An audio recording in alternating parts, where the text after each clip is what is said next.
औरतों में चर्चा बहुत खतरनाक होता है और बहुत जल्दी होता है। अगर आपको किसी चीज को बहुत जल्दी फेमस कराना हो और किसी चीज को का बहुत जल्दी प्रचार कराना हो तो एक दो औरतों को बता दीजिए, शाम तक पूरे मोहल्ले को खबर हो जाएगी। एक आदमी था बेचारा, उस शौहर, वो एक तरबूज काट के लाया, तरबूज, और उसने दुपट्टे में लपेट लिया। दुपट्टा जानते ना औरतें जो ओढ़ती हैं, उस दुपट्टे में लपेट लिया। तरबूज लाल था तो दुपट्टा लाल हो गया ऊपर से। अब वो जब घर में घुसा तो बीवी ने कहा, ए क्या है इसमें? उसने कहा चुप रहो, मैं बताता हूं, चुप चुप चुप। वो गया और अंदर जाकर एक अलमारी में उसको रख दिया। बीवी कहती, क्या लेके आए हो तुम? उसने अपनी बीवी से कहा, सुनो, एक आदमी से दुश्मनी हो गई मेरी, मैंने उसकी गर्दन काटी है, उसमें एक आदमी का मर्डर करके आया हूं, उसकी गर्दन है, अभी दिन में फेंकने जाऊंगा तो पकड़ा जाऊंगा, रात होने दो, मैं इसको नदी में फेंक के आऊंगा, अभी शोर मत करो, बस जाओ तुम काम में लग जाओ। मार दिया हमने, एक आदमी का कत्ल कर दिया। हे, ये क्या किया तुमने? है तुम मेरी बीवी हो, कहना नहीं किसी से? नहीं, जोहर के बाद लाया था तरबूज, लपेटा था, लाल हुआ था दुपट्टा, अलमारी में रखा था, लेकिन मगरिब की अजान होते होते पुलिस घर पहुंच गई, छापा मारा, भीड़ लग गई लोगों की। ये आदमी कह रहा, क्या कर रहे हो भाई? कहा नहीं, मुझे खबर मिली है तुमने किसी का मर्डर किया है। अरे साहब, मैं मर्डर करूंगा? आज तक मैं मुर्गी तो काट नहीं पाता हूं, आदमी को काटूंगा? क्या बात कर रहे हो? तो आदमी मुस्कुराते हुए कहता है कि आपको जो खबर लगी है साहब वो सही लगी है, लेकिन मैं आपको इसकी हकीकत बताता हूं, आओ मेरे साथ। का क्या? अलमारी खोली, तरबूज निकाला, दुपट्टा हटाया, साहब ये तरबूज था, अब आप देख लीजिए मेरा पूरा घर, कहीं गर्दन नहीं मिलेगी। कहा फिर ये क्यों किया? कहा मैं तरबूज काट के लाया था और मैंने इसको दुपट्टे से ढक दिया था, दुपट्टा तरबूज के कलर से लाल हो गया, बीवी को मैंने ये कहा कि किसी को मार के आया हूं और रात में फेंकने जाऊंगा उसकी गर्दन को। मैं ये देखना चाहता था कि औरतों का पेट कितना मजबूत होता है, मैं ये देखना चाहता था कि कोई राज की बात अपनी बीवी को बताना चाहिए कि नहीं बताना चाहिए, बस मैं ये अंदाजा लगाना चाहता था। और मैं बखूबी वाकिफ हो गया हूं कि अब मैं कितना अपनी बीवी से कोई बात शेयर करूंगा और कितना नहीं करूंगा, बस यही बस एक चीज थी मेरे अंदर। पुलिस वालों ने कहा, छोड़ तो दिया 2-4 थप्पड़ मार के, कहा कमीना परेशान कर रहा, लेकिन वाकई तुमने सही किया है, वाकई औरतों से कोई बात शेयर नहीं करना चाहिए। बताइए उस कितनी खामोशी के साथ उसने रखा और शाम तक पुलिस आ गई। कुरान भी कहता है, इन्ना कैदकुन्ना अज़ीम, औरतों की चालें बड़ी खतरनाक होती हैं। अब कुरान की बात कौन झुटलाएगा? हमारी माँ बहन पहली बात तो सुनी नहीं रही होंगी। अच्छा है बेचारी, वो अपना कपड़ा दिखाएं, साड़ी दिखाएं, चप्पल दिखाएं, जेवर दिखाएं, अब रात के 2 बजे कौन बेचारा सुनेगी हमारी बात? अब उनको फुर्सत ही मिल जाए अपना कपड़ा और सैंडल और चप्पल दिखाने से, यही बहुत बड़ी बात है। लेकिन जो सुन रही हैं वो सुने, गुस्सा ना हो मेरे ऊपर। कुरान ने कहा, इन्ना कैदकुन्ना अज़ीम, औरतों की चालें बड़ी खतरनाक होती। अब औरतों में चर्चा हो गया मिस्र के अंदर, लो बादशाह मिस्र की बीवी ने अपने गुलाम को दिल दे दिया, अपने 2 कौड़ी के गुलाम को।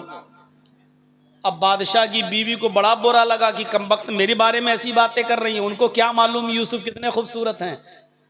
कहा अच्छा चलो, अब देखिए एक और चाल चली बादशाह मिस्र की बीवी ने। क्या चाल चली? सारी औरतों को बुलाया, दावत दे दी, दस्तरखान लगा दिया, सबके सामने फल रख दिए और छुरी रख दी, लो फल काटो और खाओ। ये भी एक चाल थी। औरतों ने छुरी उठाई और फल काट काट के खाने लगी। यूसुफ से कहा, बादशाह मिस्र की बीवी ने, यूसुफ इन औरतों के सामने से गुजर जाओ।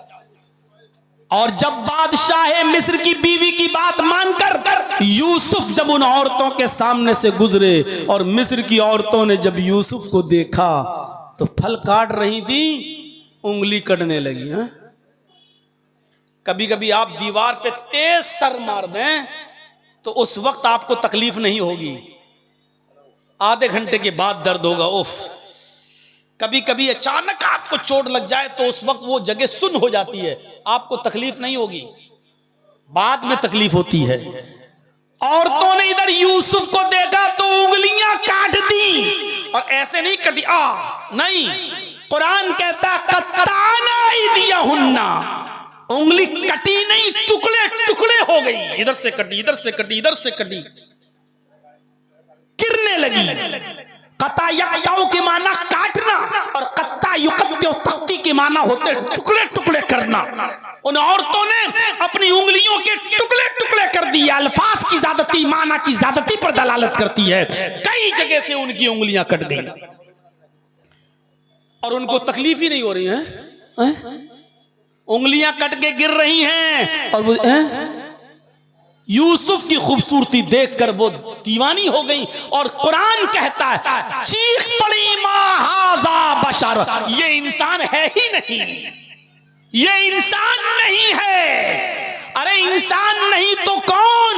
इन हाजा इल्ला मलकुन करीम, ये तो कोई बुजुर्ग फरिश्ता नजर आता है, ये तो कोई बुजुर्ग फरिश्ता दिखाई दे रहा है, ये तो इंसान नजर ही नहीं आ रहा है। इन हाजा इल्ला मलकुन करीम, ये तो फरिश्ता दिखाई दे रहा है। अभी तक बादशाह मिस्र की बीवी फरेबता थी, अब सारी औरतें यूसुफ की दीवानी हो गई। कैसी खतरनाक चाल चली।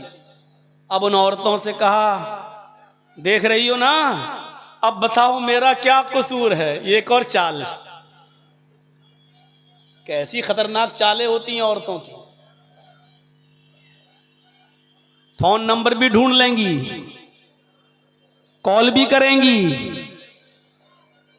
रात भर जगाएंगी भी, चैटिंग भी करेंगी, टाइम देकर आपको अपने घर बुलाएंगी भी, और फिर आपका नाम भी लेकर आपको फंसा भी देंगे। और अगर दो आंसू निकाल दिए तो बस पूछो मत, सारी दुनिया हमदर्द हो जाएगी। कमीना कितना बड़ा कुत्ता है, बेचारी इस औरत को रुला रहा है। अरे उसके आंसुओं ही में तो सारा मक्र और फरेब छिपा हुआ है जो तुम्हारी समझ में नहीं आ रहा है। बन गए झूठे हमदर्द उसके पास जाकर। अगर औरतों की चालें खतरनाक ना होती तो कुरान ये ना कहता इन्ना कैदा कुन्ना अजीम, इनकी चालें बड़ी खतरनाक है। एक और चाल चली, बताओ ऐ मिस्र वालियों मेरा क्या कसूर है, खूबसूरत ही इतना है कि मेरा दिल आ गया। सारी औरतें कहने लगी नहीं नहीं, तुम्हारा कोई कसूर नहीं, मेरा तो खुद ही आ गया। अब जब ये कबूल करवा लिया कि तुम्हारा भी दिल इसके ऊपर आया, तो सुनो क्या कहा। उफ़ो, कुरान क्या कहा बादशाह मिस्र की बीवी ने। आए और तो सुन लो, यूसुफ को सामने रखकर क्या कहा। अगर इस लड़के ने, इस नौजवान ने अगर मेरी बात न मानी, धमकी भी, अगर इसने मेरी बात न मानी और मेरा कहा न माना, और जो चीज मैं इससे चाहती हूं अगर इसने मेरे मुतालबे को पूरा न किया, तो इसको मैं सख्त से सख्त सजा दिलवाऊंगी या जेल में सड़ा दूंगी, जेल भेज कर रहूंगी। ये जेल में सड़ेगा, ये जेल में जाएगा, लंबी मुद्दत तक जेल में रहेगा, जेल में इसको सड़वा दूंगी। और जब यूसुफ अलैहिस्सलाम ने सुना कि बादशाह मिस्र की बीवी ने, मेरी मालिका ने, मेरी मालिकन ने ये कह दिया कि मैं इसको जेल में सड़ा दूंगी, तकलीफ पहुंचाऊंगी, तो जानते हो यूसुफ अलैहिस्सलाम ने क्या किया। आसमान पर नजरें डाली और अल्लाह से दुआ की। जब यूसुफ अल्लाह से दुआ कर रहे थे तो उस दुआ में भी औरतों के मक्र फरेब और चाल का जिक्र कर रहे थे। और यूसुफ ने जो दुआ की वो क्या दुआ की, रब्बिस सिज्नु अहब्बु इलैया मिम्मा यदऊननी इलैहि, आए मेरे रब मुझे जेल में जाना ज्यादा महबूब है, मुझे जेल में जाना ज्यादा पसंद है, मुझे जेल में जाना गवारा है, लेकिन वो काम करना गवारा नहीं जिस काम की तरफ ये औरतें मुझे बुला रही हैं। यदऊननी इलैहि, जिस काम की तरफ ये मुझे बुला रही हैं, पता चला कि एक औरत नहीं बुला रही थी, सारी औरतें ये चाह रही थी कि यूसुफ मेरे साथ मुंह काला कर ले, यूसुफ मेरे साथ टाइम दे दे और मुझे वक्त दे दे। इसलिए यदऊननी जमा मुअन्नस गायब का से का इस्तेमाल हुआ है। क्या कहा? आय अल्लाह, मुझे जेल में जाना ज्यादा पसंद है, मुझे जेल में सड़ जाना पसंद है, मुझे जेल की जिंदगी गवारा है, मुझे जेल खाना पसंद है, लेकिन वो काम करना पसंद नहीं है जिस काम की तरफ ये औरतें मुझे बुला रही हैं और मुझे दावत दे रही हैं। इसके बाद जो दुआ की वो ये की, व इल्ला तस्रिफ अन्नी कैदहुन्ना, आय अल्लाह इनकी चालों से बचाना तेरा काम है, आय अल्लाह इनके मकरो फरेब से बचाना तेरा काम है। आय अल्लाह, अगर तूने मुझे इनके चालों से महफूज न किया, इनके इरादों से महफूज न किया, इनकी चालों से और इनके ढोंग से अगर तूने मुझे मेरी हिफाजत ना फरमाई, अस्बू इलैहिन्ना व अकुम मिनल जाहिलीन, तो मैं भी इनकी तरफ गिर जाऊंगा, मैं भी इनकी तरफ माइल हो जाऊंगा, मैं भी इनकी तरफ झुक जाऊंगा। अगर तूने मुझे इनकी चालों से न बचाया, अगर तूने मुझे इनकी चालों से महफूज न किया, तो मैं भी इनके साथ मुंह काला कर बैठूंगा। व अकुम मिनल जाहिलीन, और मेरा शुमार नादानों में और जाहिलों में हो जाएगा। क्या कहा यूसुफ अलैहिस्सलाम ने? अल्लाह इनकी चालों से तू मुझे बचा ले, जेल में भले ही चला जाऊं वो मुझे गवारा है। अब सुनिए, तालीम देखिए क्या है। यूसुफ अलैहिस्सलाम के फिर वो पीछे पड़ के रह गई, ये जेल में भी जाने के लिए तैयार है, जबरदस्ती करूं इसके साथ। अब जबरदस्ती करने लगी। क्या कहा? यूसुफ इधर आओ, चलो एक काम है। कुरान कहता है अंदर ले गई, ये दरवाजा बंद, अंदर ले गई, दूसरा दरवाजा बंद, और अंदर ले गई, तीसरा दरवाजा बंद, कई दरवाजों के अंदर ले गई। और जब लास्ट वाले कमरे में पहुंची तो कहने लगी, आए यूसुफ आओ, अच्छा मौका है, एक खूबसूरत औरत तुम्हारे पास है, तन्हाई का मौका है, आओ आओ मेरे करीब आओ। यूसुफ को जब अपने करीब बुलाने लगी तो यूसुफ अलैहिस्सलाम ने कहा, माअज़ल्लाह, अल्लाह की पनाह, मैं ये काम नहीं कर सकता। वो उठी, यूसुफ भागे। कुरान देखिए, यूसुफ अलैहिस्सलाम ने दरवाजा खोला, आगे बढ़े, ये भी आगे बढ़ी, दूसरा दरवाजा खोला और आगे बढ़े, आखिरी दरवाजे पे पहुंच गए। पहुंचते पहुंचते उस औरत ने यूसुफ के दामन को पीछे से पकड़ा और यूसुफ दरवाजा पकड़े हुए थे ऐसे। यूसुफ ये हट गया, यूसुफ दरवाजा पकड़े हुए थे पहले से, और जैसी खींचा उस औरत ने अपनी तरफ, बादशाह मिस्र की बीवी ने अपनी तरफ यूसुफ को खींचा तो यूसुफ का कुर्ता पीछे से फटता चला गया। कौन ये खतरनाक लाइट मार रहा भाई? ये लाइट लड़कियों पे मारी जाती है, तो मुझ पे मार रहे हो? इतनी भी अकल नहीं है तुम्हें? जरूर कोई छिछोरा है जिसको उसके बाप ने तरबियत नहीं दी। मेरे भाइयों, जैसे ही खींचा यूसुफ जमीन पर गिरे, सामने दरवाजा खुल गया, क्योंकि यूसुफ दरवाजे को पकड़े हुए थे, उसने पीछे से खींचा, कुर्ता फटा, ऐसे गिरे, दरवाजा खुल गया, यूसुफ जमीन पर गिरे, सामने बादशाह खड़ा है। गौर करो, बादशाह, पीछे से कमीज फटी हुई। फौरन इस औरत ने जब देखा तो देखने के बाद अपने शौहर को दरवाजे पर देखा, झट से वही चीज जो मैं पहले कह रहा था आपको, इन्न कैदकुन्ना अज़ीम, बड़ी खतरनाक होती है इनकी चालें। तो यूसुफ अलैहिस्सलाम पर ही इल्जाम लगा दिया। देख रहे हैं आप, अंदर ले गई बादशाह मिस्र की बीवी, दरवाजे बंद किए बादशाह मिस्र की बीवी ने, यूसुफ को बुलाया बादशाह की बीवी ने, लेकिन जब पकड़ी गई चोरी तो सामने बादशाह खड़ा है और बादशाह मिस्र की बीवी कहती है, जो तुम्हारे अहल के साथ, बीवी के साथ गलत काम के इरादे से अंदर घुस जाए, कपड़े तक फट जाएं, ऐसे शख्स की सजा क्या होनी चाहिए? बिलाखिर उस यूसुफ अलैहिस्सलाम पर तोड़ मरोड़ कर इल्जाम लगाकर जेल के अंदर भिजवा दिया। मुफस्सिरीन के अलग अलग अक़वाल हैं। कोई कहता है कि 10 साल यूसुफ जेल खाने में रहे, किसी मुफस्सिर ने लिखा है कि 7 साल जेल खाने में रहे, एक लंबी मुद्दत जेल खाने में रहे। ख्वाब की ताबीर बताई, मिस्र में जब कहत पड़ा, उस कहत की ताबीर बताई तो बादशाह ने फिर इजाजत दी कि उसको जेल से निकालो, और वही जो ये ताबीर बता रहा है वही उसका हल भी बताएगा, और किसी भी तरीके से उनको मुल्क मिस्र का बादशाह बना दिया गया।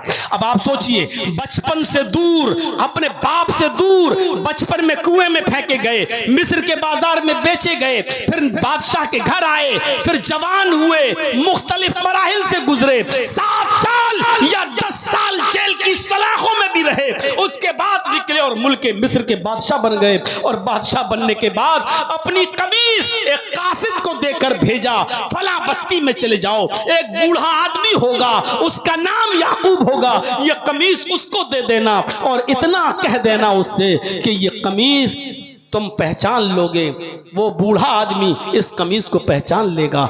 एक कासिद को कमीज दी, अपनी कुर्ता दिया अपना, और उस कमीज को देकर कासिद के हाथ से भेजा। वो कासिद नहीं जानता था कि जिसके पास भेज रहे हैं यूसुफ वो उनका बाप है। वो कासिद, वो एलची, वो दूत, वो मैसेंजर, वो पैगाम्बर जाता है और यूसुफ अलैहिस्सलाम की वो कमीज लेकर उस बस्ती में पहुंचता है और पूछते पूछते याकूब को ढूंढ लेता है। याकूब अलैहिस्सलाम के पास जाकर कहता है, मुल्क मिस्र के बादशाह ने ये कमीज तुम्हें दी है, इस कमीज को देखो। उसने कहा ये कमीज तुम्हें देंगे तो तुम पहचान लोगे ये कमीज किसकी है। याकूब अलैहिस्सलाम ने उस कमीज को अपनी नाक से सूंघा, उस कमीज को अपने मुंह तक ले गए और नाक से सूंघा तो उस कमीज ने बता दिया, यानी सूंघते ही याकूब पहचान गए कि ये कमीज तो यूसुफ की है, मेरे बेटे की है, मेरी लख्त जिगर की है। तो याकूब अलैहिस्सलाम ने कहा, जिसने ये कमीज दी है उसका नाम यूसुफ है। जवाब दिया हाँ। फरमाया कैफ तरकतहू, आए कासिद, आए कमीज लाने वाले, तुमने उसको किस हाल में छोड़ा है, तुमने उसको किस हाल में छोड़ा है, यानी वो कहाँ है और किस हाल में है, क्या है उसका पसे मंजर। तो याकूब अलैहिस्सलाम ने जब ये पूछा तो उस कासिद ने जवाब दिया। तफसीर इब्ने कसीर पढ़िए और मालिम तंजील देखिए। जब ये पूछा कि कई तरकतहू, तुमने उसको कहाँ देखा, किस हाल में छोड़ा, तो जवाब दिया कासिद ने, तरकतुहू मलिका मिस्र, हमने उसको मिस्र के बादशाह की हालत में छोड़ा है। यानी याकूब इस वक्त वो शख्स बादशाह बनाए, हुक्मरान बनाए, मुल्क का मिस्र का बादशाह है। याकूब अलैहिस्सलाम ने सुना कि मेरा बेटा बादशाह है, मुल्क मिस्र का तख्त नशी है, बादशाह है, लेकिन ये सुनकर उनको खुशी नहीं हुई, रोने लगे और रोते हुए कहने लगे, ला असअलुकुम अन हाज़ा, मैं ये नहीं जानना चाहता कि यूसुफ बादशाह है या गुलाम, मैं ये नहीं जानना चाहता कि वो किस डिग्री पर है, कौन सी पोस्ट है उसके पास, मैं ये सब नहीं सुनना चाहता, बस मैं ये जानना चाहता हूँ, मेरे पूछने का मतलब यह है, असअलुकुम अन अय्यि दीन तरकतहू, कि तुमने उसको छोड़ा तो उसका दीन क्या है। मुझे ये मत बताओ कि वो बादशाह है, चेयरमैन है, एमएलए है, एमपी है, क्या है, ये मुझे मत बताओ। असअलुकुम अन अय्यि दीन तरकतहू, मुझे ये बताओ कि उसको तुमने किस दीन पे छोड़ा है। कासिद ने कहा, हमने उसको जिस दीन पे छोड़ा है बस इतना जानता हूँ, क़ाला यशहदु अल्ला इलाहा इल्लल्लाह, बस वो ये कहता है कि अल्लाह के अलावा हमारा कोई माबूद नहीं। याकूब अलैहिस्सलाम कहते फिर मेरे बेटे की तरबियत ठीक हुई है, अगर वो अल्लाह को पहचान रहा है, अल्लाह को अपना माबूद समझ रहा है तो कोई बात नहीं, उसकी तरबियत ठीक हुई है। इक़रा बिस्मि रब्बिकल लज़ी खलक़, इस तालीम से जो दीनी तालीम है इससे इंसान अपने रब को पहचानता है। और दीनी तालीम को छोड़कर दूसरी तालीम हासिल करने वालों ने मेरे भाइयों जरिए माश की तरह किस तरीके से उसको इस्तेमाल किया है वो हमारे और आपके सामने मौजूद है। नजरें डालो, हलाल और हराम की कोई तमीज आज हमारी सोसाइटी के अंदर नहीं रही है। आज किसी को भी देख लो, बैंकों में कितना पैसा उसका जमा है, सूद बढ़ रहा है, उससे पूछो कि सेविंग अकाउंट है उसमें सूद बढ़ता है, तुम उसका क्या करते हो? या फिक्स्ड डिपॉजिट तुम्हारी चल रही है, उसका क्या करते हो? ये बताओ कि किस किस के पास क्रेडिट कार्ड है, और क्रेडिट कार्ड जब तुम बनवाते हो तो बताओ कभी अगर उसमें वक्त पर पैसा बैंक को नहीं दिया तो सूद देते हो या नहीं देते हो? तो मेरे भाइयों आप गौर करें कि उसी नबी ने हमें रब की मार्फत देते हुए इस कमाई को हराम करार देते हुए फरमाया कि दिरहमु रिबा याकुलुहु रजुलु वहुवा यालम। अगर कोई शख्स सूद का, ब्याज का एक दिरहम खा ले, एक दिरहम 1 रुपए से भी कम होता है, एक दिरहम अगर सूद का खा ले, अशद्दु मिन सित्तिन व सलासीन ज़नियतन, गोया कि उसने 36 मर्तबा जिना किया है। अल्लाह के नबी फरमाते हैं 1 रुपया सूद का, और जानता है कि ये सूद का है और खाता है तो गोया कि वो 36 मर्तबा जिना करता है। यानी 36 मर्तबा जिनाकार को जिना करने के बाद जहन्नम में जो सजा मिलेगी वो सूद का 1 रुपया खाने वाले को मिलेगी। मेरे प्यारे साथियों, जरा तसव्वुर करो कि जिनका कारोबार ही सूद का हो, जो कारोबार ही लेन देन ही जिनका पूरा सूद पे चल रहा हो, वो अंदाजा लगाएं। एक हदीस के अंदर अल्लाह के नबी ने फरमाया सूद खाने वाला ऐसा है जैसा कि वो अपनी मां से निकाह कर रहा है। यानी जिस तरह कुरान की आयतें 3 नहीं 3 लाख मर्तबा भी पढ़कर अगर मां के साथ निकाह करोगे तो मां हलाल नहीं हो सकती है, इसी तरीके से सूद पर कितनी बार कुरान और कुरान की आयतें पढ़कर भी अगर खाना चाहो तो सूद भी हलाल नहीं हो सकता। जिस तरह मां हराम रहेगी उसी तरह सूद भी हराम रहेगा। मेरे प्यारे साथियों, ये तालीम आपको कुरान और हदीस की तालीम से मिलेगी, इसलिए रब की मारिफत बहुत जरूरी है। फिर सुनो, याकूब अलैहिस्सलातु वस्सलाम ने सबसे पहले जो सवाल किया वो यही कि कैफ तरकतहु, तुमने यूसुफ को किस हाल में छोड़ा? उसने कहा तरकतहु मलिका मिस्र, मिस्र के बादशाह की हालत में छोड़ा। कहा ला असअलुकुम मन हाजा, मैं इसके बारे में नहीं जानना चाहता। असअलुकुम मान ये दीन इन तरकतहु, मैं ये जानना चाहता हूं कि तुमने यूसुफ को किस दीन पे छोड़ा। आला यशहदु अल्ला इलाहा इल्लल्लाह, कहा वो तो कहते हैं कि अल्लाह के अलावा कोई माबूद नहीं। आपने अपनी औलाद को क्या तालीम दी? क्या तालीम दी है आपने अपनी औलाद को? अपने रब के बारे में क्या समझाया है? अल्लाह की जात और उसकी मार्फत के बारे में आपने अपनी औलाद को क्या सबक सिखाया है? जिस तरह बाप का किरदार होता है औलाद की तालीम और तरबियत में, उसी तरह मां का किरदार भी होता है अपनी औलाद की तरबियत में। आपने सुना है एक डाकू था, एक डाकू हमारे उत्तर प्रदेश में, जिसका नाम था सुल्तान डाकू। बहुत मशहूर डाकू था। पकड़ा गया, मुकदमा चला, फांसी की सजा हुई, और फांसी के दिन उससे जब आखिरी आरजू पूछी गई तो कहता है मुझे मेरी मां से मिलना है। जब उस डाकू के सामने उसकी मां को लाया गया,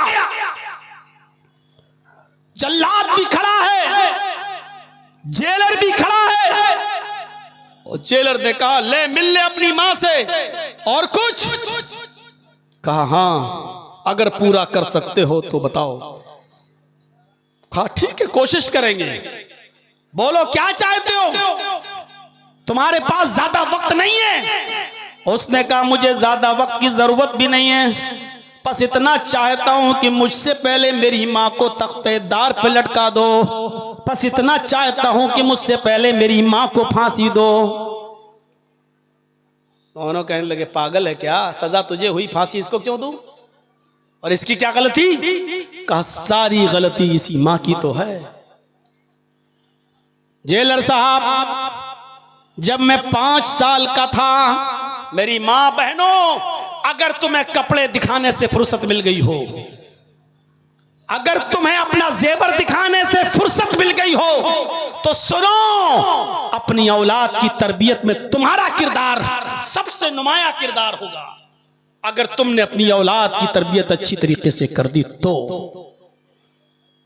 क्या कहा सुल्तान डाकू ने, जब मैं 5 साल का था मेरी मां ने मुझे पैसे दिए कि बेटा किराने की दुकान पे चले जाओ और अंडा लेकर आओ। मैं दुकान पर गया, मैंने किराने वाले से कहा एक अंडा दे दो, उसने अंडा दिया, उसने मुझसे कहा पैसे दो और मैंने उसको बेवकूफ बना दिया। मैंने कहा पैसा तो मैं दे चुका हूं। उसने सोचा बच्चा है, झूठ तो बोलेगा नहीं, मैं ही भूल गया हूँगा लेने देने में, इसलिए कहा बेटा कोई बात नहीं, पैसे दे दिए तो कोई बात नहीं, जाओ। जब मैं अंडा लेकर अपनी माँ के पास आया, मैंने कहा माँ अंडा भी ले लो और पैसा भी बचा के लाया। माँ ने कहा कैसे? मैंने पूरी बात बता दी। दुकानदार ने कहा पैसे? मैंने कहा दे तो दिए। उसने भी कहा दे दिए होंगे। अच्छा ठीक है, मैं ही भूल गया बेटा, कोई बात नहीं। माँ ने मुझे सीने से लगाया जेलर साहब और मेरी पीठ थपथपा के कहा बेटे इस गरीबी में तुमने एक टाइम का खाने का इंतजाम कर दिया, अब ये पैसा शाम के खाने के काम आ जाएगा, ये पैसे में शाम की सब्जी आ जाएगी। जेलर साहब उसी दिन से मेरा हौसला बढ़ता है, उसी दिन से मेरा हौसला बढ़ता है। मैं छोटी मोटी चोरियां करके लाने लगा और मेरी माँ मुझे पीठ थपथपाने लगी। फिर मैं बड़ी बड़ी चोरियां करने लगा और फिर बड़ा होता गया, फिर एक बहुत बड़ा डाकू बन गया। फिर सरेआम लूट करने लगा और जो माल नहीं देता था उसका मर्डर करने लगा, खंजर से, छुरी से, चाकू से उसको मारने लगा। किसी का कत्ल कर देना मेरे लिए मामूली बात हो गई, बस मुझे माल चाहिए। अगर आसानी से कोई दे देता तो ठीक है, नहीं देता तो उसको कत्ल करके मैं उसका माल छीन लेता था। जेलर साहब मैं पकड़ा गया, मुकदमा चला और मुझे फांसी की सजा सुनाई गई और आज मुझे फांसी दी जा रही है। अगर मेरी माँ ने उसी वक्त, जिस वक्त मैं अंडा लेकर आया था और पैसा मैंने अपनी माँ के हाथ में दिया था, उसी वक्त अगर मेरी माँ ने मेरे गाल पर एक थप्पड़ मारा होता और मुझे पकड़कर दुकानदार के पास ले गई होती और पैसा मेरे सामने दुकानदार को वापस करके कहा होता भाई मेरे बेटे से गलती हो गई है, मैंने इसको सजा दी, पैसा तुम्हें देकर नहीं आया था, ये लो पैसा। अगर उसी वक्त इसने मुझे थप्पड़ मारकर पैसा वापस कर दिया होता तो उस थप्पड़ के असर से मैं इतना बड़ा चोर और डाकू नहीं बनता। मुझे इस मंजिल तक और इस मकाम तक पहुंचाने वाली मेरी माँ है। अगर मुझे फांसी दी जा रही है तो मुझे फांसी के तख्ते पर पहुंचाने वाली माँ को जिंदा कैसे छोड़ा जा रहा है? मेरी माँ, मेरी बहनों, अगर तुमने मेरी बात सुनी है तो अंदाजा लगाओ एक औरत का किरदार क्या होता है। इसने अपनी बच्चे को कैसी तरबियत दी और बच्चा क्या बन गया।